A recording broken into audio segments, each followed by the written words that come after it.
I realize I only have time to make videos at the end of the day, but at the end of the day, after I go to the gym, I look like shit, so it's just, so I didn't want to make videos, but it's just like, it's whatever.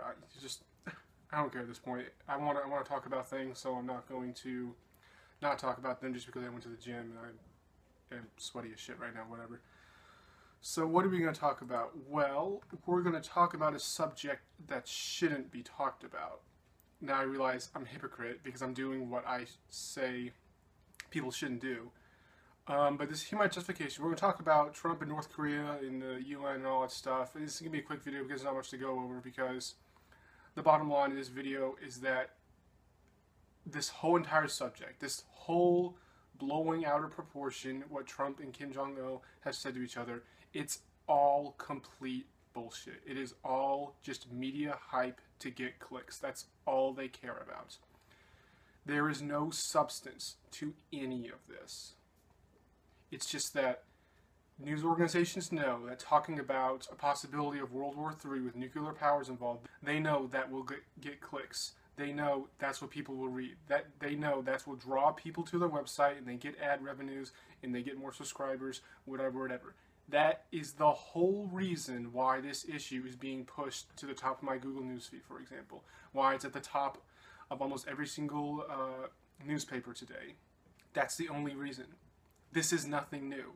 All of this is nothing new, and they're acting like things were fine before. Then all of a sudden, Trump gets in office, and he's just brash and unhinged, and talks all this shit. And now he's dragging us towards war with North Korea, And it's just like, you guys sound like amateurs when you say this. Anyone who has been studying politics for any number of years can tell you that this has been going on for decades, ever since the end of the Korean War. North Korea has talked absolute fucking smack to us, and we have done the exact same thing to them. Look up Clinton on North Korea, Bush on North Korea, Obama on North Korea. They all talk smack. Why? Because it benefits their political position. It benefits to insult their political enemies, their past military enemies on a national stage for international news, okay? It's all it is. It's to rally patriotism for the respective country. That's why Kim Jong-il has these huge speeches in front of all these crowds to rally his support, to get rid of any dissent, to have the country, even though he treats him like shit, to rally behind him because they think they are facing this existential threat. So I'm sitting here, I've been studying politics for years now. Ever since I was in high school, I started paying attention to this, and the same shit was happening. Every couple of months or every year, Bush would say something to North Korea, and then the leader would, the dear leader would say something back, and then nothing would happen. Every single time this saber rattling happens, no military action is taken. This has been going on since the end of the Korean War. There is a reason why we have not fought them since the Korean War. Because the Koreans know that if they actually start a fight with us, they will get nuked out of existence. It is not in their best interest to start a war with us. It is in their best interest, however, in order to control the population. To make it seem like this huge, aggressive, imperialistic country is bearing down on them, and they talk smack as a dear leader is trying to defend his oppressed people against this imperialistic empire. So that's why he talks smack and does absolutely nothing. His Washington Post article, the Times really do show that I have to go to the Washington Post for fucking sanity, to show you that my point is right, when I rail on them all the fucking time. But it's just like, despite Trump's threats to North Korea, the U.S. military doesn't appear to be on a new wartime footing. Now you can say, oh, this is from August 11th, that was more than a month ago, that means it's not relevant. No, because this smack talking has been going on for decades now. So, of course it's fucking relevant. A month ago this was happening, they published an article, and nothing happened. Now it's happening again. So when the same thing happens over and over again, yes, I can pull an article from a month ago and it still be valid. Because, like I said, this has been happening for decades now, and we have not fought at all.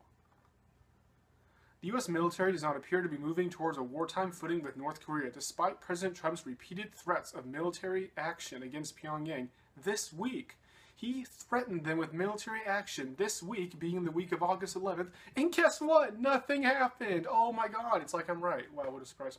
The military posture has effectively remained the same, even as Trump said Friday that he hopes North Korean officials fully understand the gravity of what I said and that those words are very, very easy to understand. The military posture has remained the same. The military people on the ground have not moved at all. The orders have not changed. Nothing on the ground has changed. That's what actually matters, not what some fucking retard at the UN says. And actually, Kim Jong-il and Trump are both retards. Talking is cheap. Talk is cheap. It doesn't matter. It legit doesn't fucking matter what any politician says. It matters what their actions are. How they actually change the world, or change their state, or change actual fucking reality.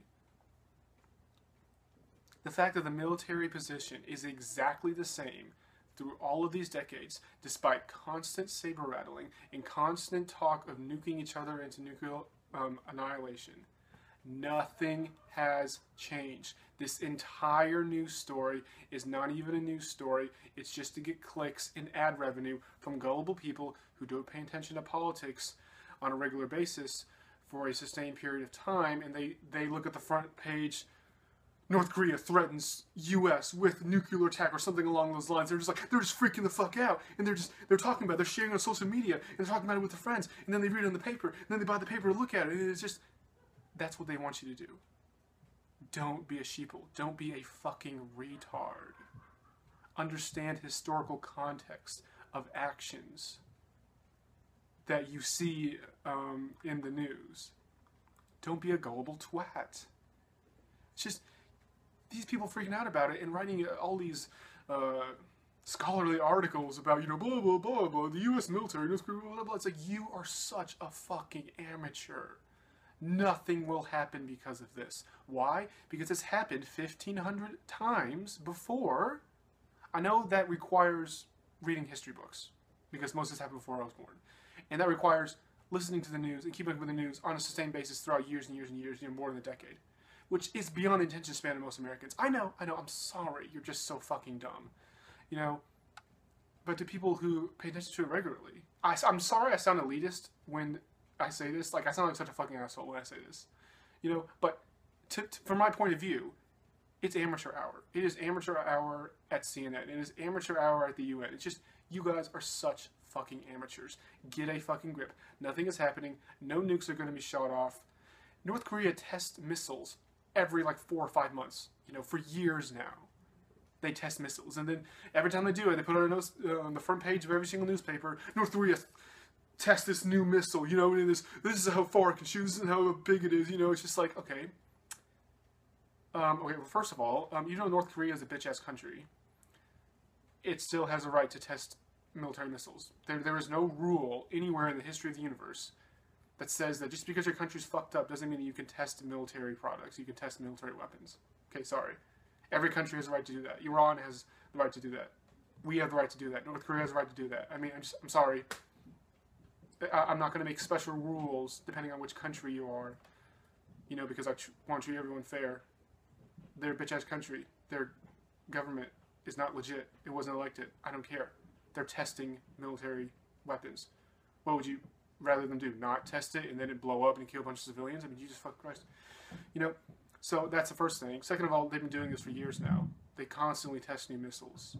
Nothing happens. No one gives a shit. Except you amateurs.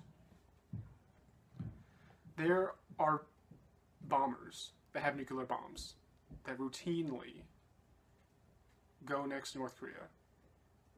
And if the president sends them orders, has dropped the nuclear missiles now, they can do it within minutes. That's just a military precaution that we've been taking since we occupied the South Korean peninsula since after the Korean War.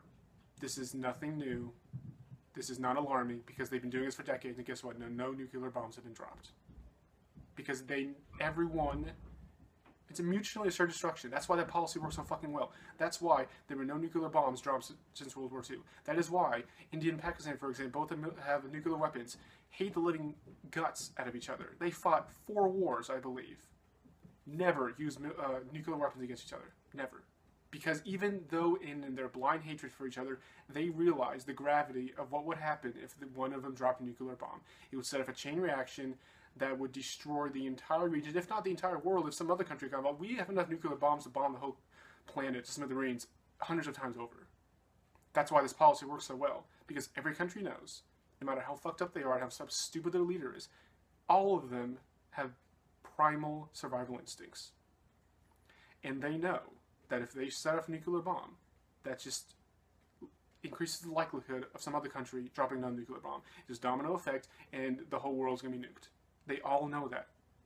They're stupid, they're not that stupid, because it's this primal survival instincts that every human has, no matter how stupid they are. You don't need to be worried about this. You legit don't. There are other more pressing issues that actually are affecting people on the ground. Like the debts. Like the 64 wars or whatever, and it doesn't have the same ring as 100 wars, but I gotta be factually correct. You know, the drug war, the war on terror, those are more pressing issues that actually are affecting millions of people across the world. This is just, don't give money to the corporations. Why the fuck would you want to do that? Don't give money to CNN, Washington Post, no, I canceled my subscription to Washington Post, so actually I'm getting this article for free, so don't give money to corporations, don't give money to the mainstream media, which is just a bunch of hypocritical, pathological liars.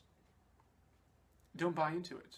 Don't buy into their fear-mongering. They're fear-mongering for money and control of what you think. They want you to be afraid of this.